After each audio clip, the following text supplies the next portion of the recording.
téléspectateurs de la chaîne RL, bonsoir, bonjour. Bienvenue à votre émission Grand Public, le sursaut citoyen, une émission animée par la Convention des juristes du Mali en partenariat avec RL. La thématique aujourd'hui porte sur la citoyenneté. Un de mes invités, Moussa Bokoum, un habitué que beaucoup de gens connaissent ici, sur la chaîne. Moussa, bonjour, bonsoir. Bonjour, Monsieur le Président. Et puis notre invité d'honneur, Nere Tereke. Je suis en français, mais pas pour Manakana. Nere Tereke. Ablai Andan de Radio Kledou. Andan a été très occupé, mais quand même, il a accepté de faire le déplacement ici. Andan, bienvenue et bienvenue à tous nos camarades. Et Moussa, Oui, la thématique retenue est d'actualité. absolument. C'est il nous faut parler de la citoyenneté dans ce pays. Depuis 30 ans, les Maliens sont battus. Une bonne partie des Maliens, dans notre génération, s'est battue pour plus de démocratie, pour le renforcement de l'état de droit. 30 ans après, nous sommes là en 2021 et nous sommes encore là à nous interroger sur ceci. Qu'est-ce qui nous est arrivé? La citoyenneté a-t-elle joué son rôle, Moussa? Avons-nous véritablement compris nos rôles en tant que citoyens, qui devons avoir des droits qui doivent être préservés, mais aussi des devoirs vis-à-vis de notre État? Bonsoir, chers tous. Bonsoir, Monsieur le Président. Merci de m'avoir convié à cette tribune.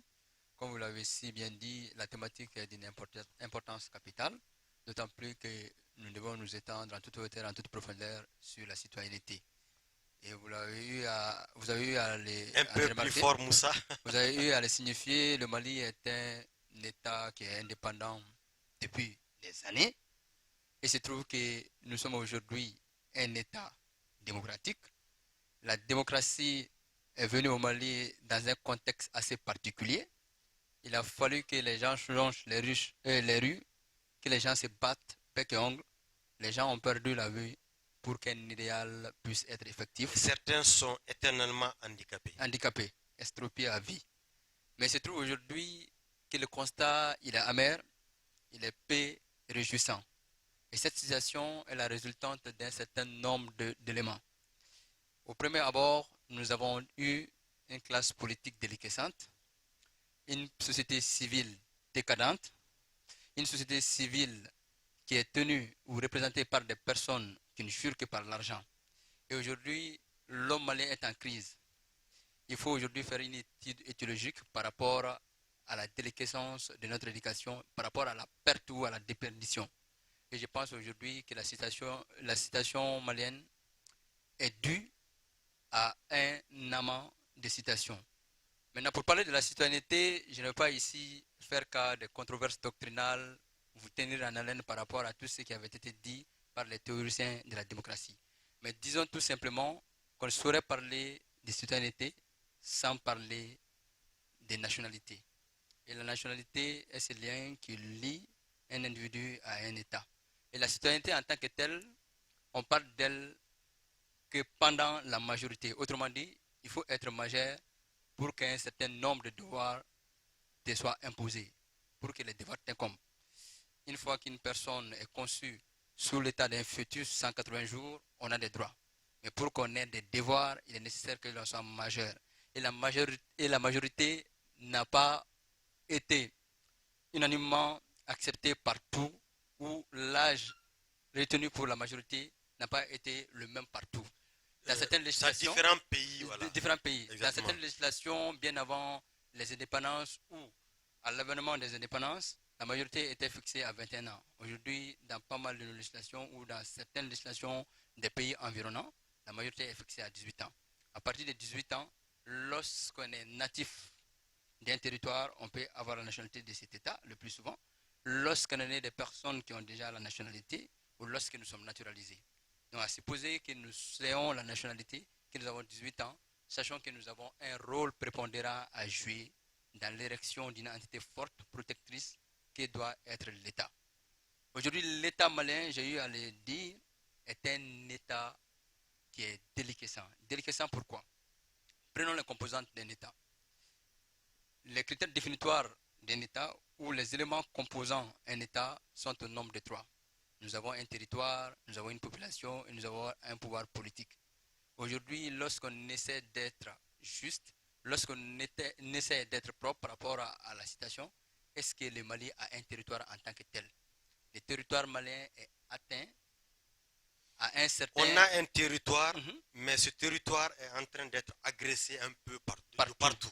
Partout. C'est inquiétant donc. C'est inquiétant, nous n'avons pas de réel pouvoir ou nous n'exerçons pas de réelle souveraineté sur toutes les portions ou sur toute l'étendue du territoire. Ouais. Ça, c'est un. Deuxième des choses aujourd'hui, autrefois, le Mali était caractérisé par un certain nombre d'éléments. Nous savions des Maliens l'esprit de vivre en communauté, c'est-à-dire de vivre ensemble, la tolérance, c'est ça, non? Oui, Jatiga, voilà. Le respect des normes sociétales, le respect des règles préétablies ou les règles établies par la société. Le respect des aînés. Le respect des aînés. Le respect de la chose d'autrui. Et ce qui, malheureusement, aujourd'hui, a carrément pris l'ascenseur. Nous allons dire l'éthique, la probité, l'honnêteté dans la conduite de certaines affaires. Et il se trouve aujourd'hui que les gens ne jurent que par l'argent. Et les personnes, par l'entremise desquelles les prérogatives les plus importantes de notre pays sont exercées, ce sont des personnes qui arrivent à un certain niveau par le truchement du citoyen, mais le citoyen lui-même triche avec son droit. Le droit le plus absolu d'un citoyen, c'est le droit de vivre. Par-delà le droit de vivre, c'est le droit de participer à la vie de la cité. Et cette participation, elle doit être active. Et dans cette participation, on se doit d'être regardant sur un certain nombre d'éléments. Ouais. Surtout lorsqu'il est question d'élire des personnes qui seront nos représentants ou nos représentantes. À l'approche des élections, qu'est-ce que nous constatons? Les gens sont dans tout sauf dans l'essentiel. Dans tout sauf dans l'essentiel, je m'explique par là. À l'approche des élections, nous voyons que certaines personnes postulent des arguments qui ne tiennent pas la route et qui ne sont pas nécessaires pour la construction d'un État. Au nombre de ces arguments biscornus, nous avons entre autres telle personne est de telle religion, telle personne est de telle ethnie, telle personne est de telle région, raison pour laquelle je ne veux pas la donner ma voix. Or, dans le cadre de la construction d'un État, les choses à regarder, les critères à regarder, c'est beaucoup plus la probité, beaucoup plus la bonne moralité, la compétence.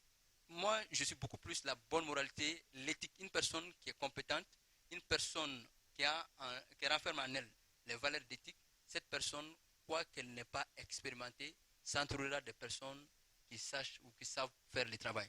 Mais une personne qui a toutes les compétences du monde, mais qui n'a pas les valeurs de l'éthique, qui n'est pas indépendante, qui n'est pas propre ou honnête, cette personne fera les choses dans le contresens de la volonté majoritairement exprimée.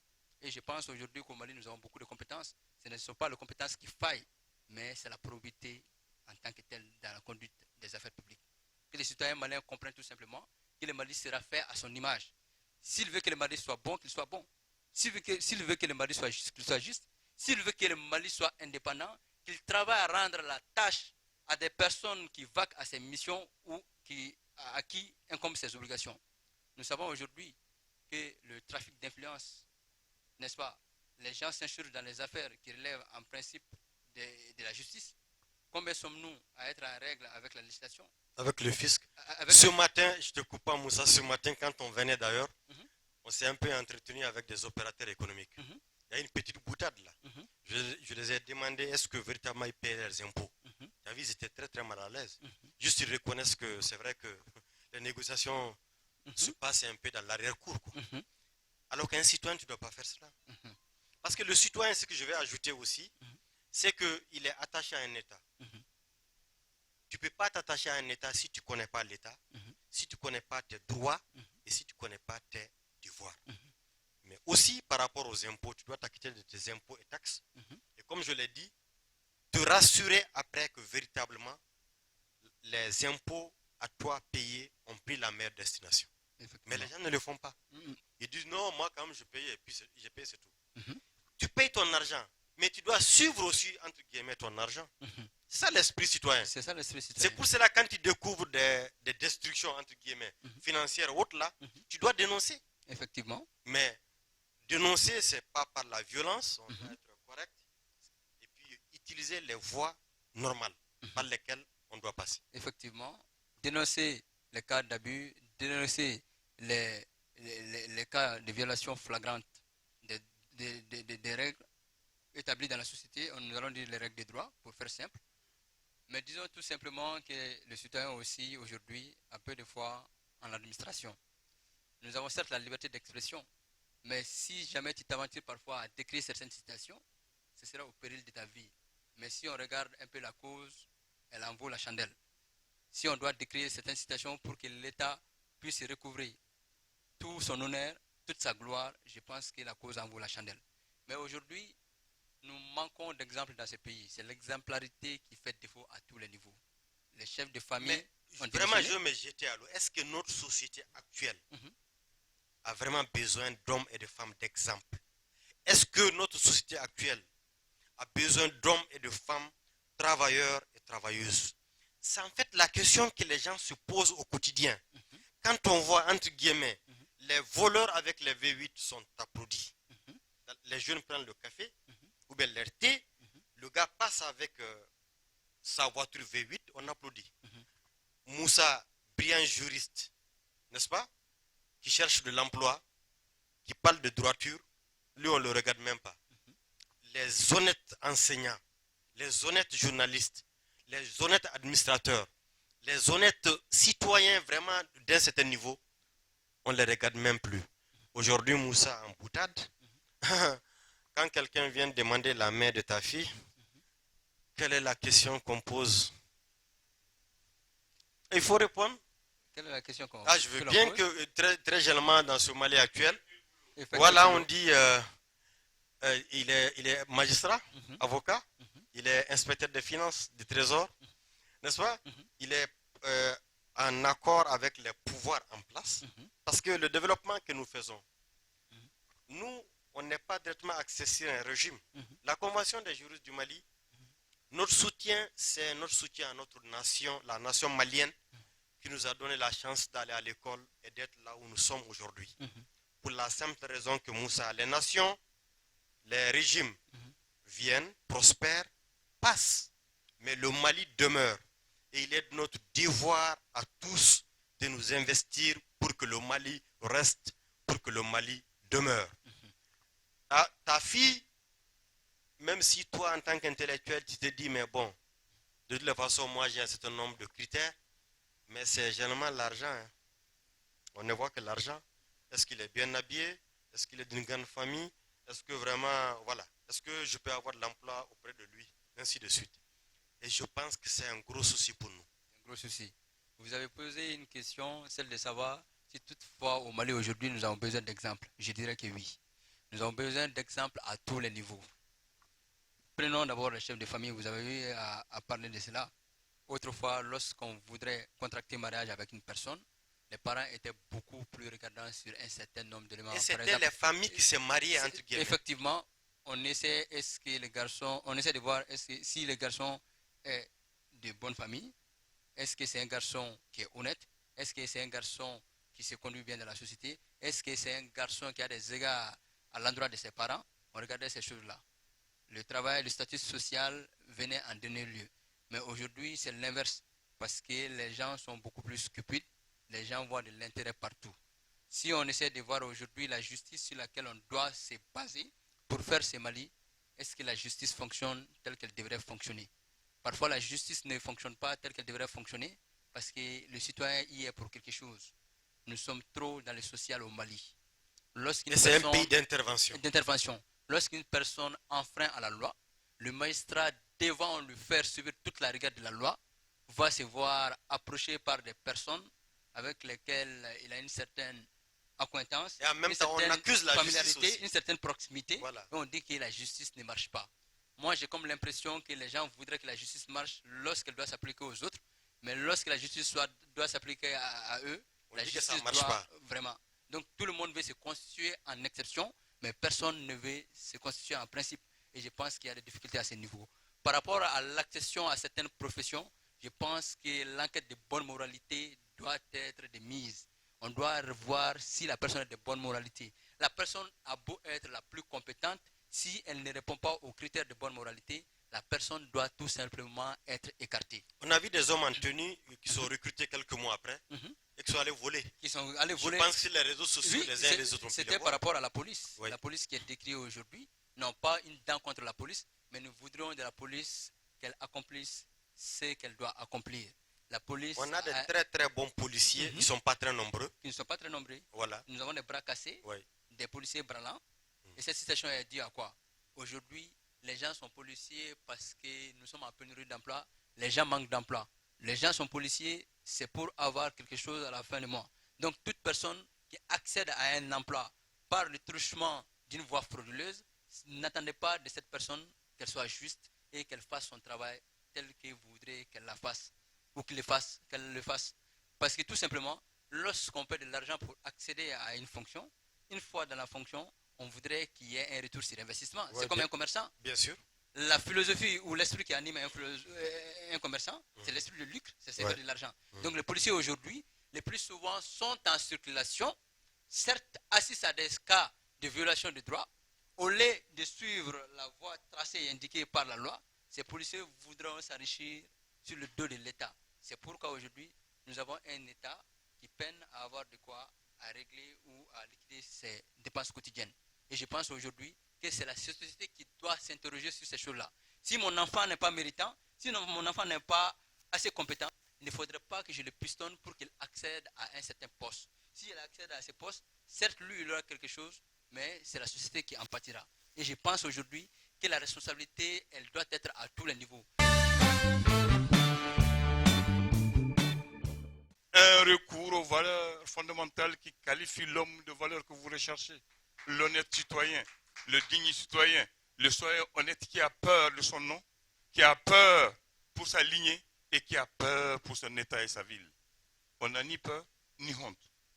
Je te dis, Amadou Djikoroni me disait un jour, au temps de Modibo Keïta, les responsables maliens avaient honte de manger le dernier public. C'est une honte. Quand on t'accuse devant ta famille, tes amis, et tes Dire que vous avez volé. que vous avez volé l'État, c'était une honte pour eux. Ouais. Qu'au temps de Moussa, les responsables avaient peur de voler parce qu'on vous mettait en prison. Mais au temps de la démocratie, c'est avec plaisir et aisance qu'on détourne des milliards et des fonctionnaires milliardaires. On te dit même pour être libre, il faut prendre le milliard. Parce que le million, c'est Maintenant, tu vas en prison. c'est quoi le Mali maintenant? Le moyen le plus rapide de s'enrichir, c'est que les gens cherchent. Chercher la connaissance, aller à l'école, étudier, faire des longues études, ce n'est pas leur affaire. On est au Mali où c'est le seul pays où ceux qui ont fait les longues études sont commandés par les comptables qui ont fait les courtes études. Ceux qui ont eu la chance de diriger et ceux qui ont eu la chance qui n'ont pas été qui se partent à l'armée, ils viennent dégager ceux qui ne sont pas d'accord avec eux. On est exactement dans ce pays. Qu'est-ce qu'il y a maintenant? Il faut d'abord ce pays qu'on respecte les lois que nous votons. Il faut qu'on cesse de nous appeler des lois qui ne nous arrangent pas. On donne des droits de l'enfant, des droits de la femme. Chez nous, la femme a des droits, les enfants ont des droits, mais le père a plus de droits, le mari a plus de droits que la femme. Mais dès qu'on met la femme au-dessus de l'homme et qu'on met l'enfant au-dessus de ses parents, quelque chose ne va pas. En tout cas, nous travaillons pour l'égalité. Il y a l'équité et non l'égalité. Il y a l'égalité. Il Nous y a sommes deux pour mots. l'égalité et l'équité La femme aussi. ne pourra jamais être l'égale de l'homme. Mais on peut faire d'équité entre l'homme et la femme à de valeurs et à de postes et à un niveau de... Mon ami, je ne suis pas d'accord Non, avec tu toi. n'es pas... Ça, c'est moi. Même dans la conception, on n'est pas les mêmes. Il ne faut pas se leurrer. C'est ça notre problème. Même au lit, on n'est pas les mêmes. C'est la femme qui est en bas. Pour te dire que tu n'es pas d'accord, je vais te mettre ça. Même au lit, c'est la femme qui est en bas. Subhanallah. Même quand on est couché, c'est la femme qui est derrière.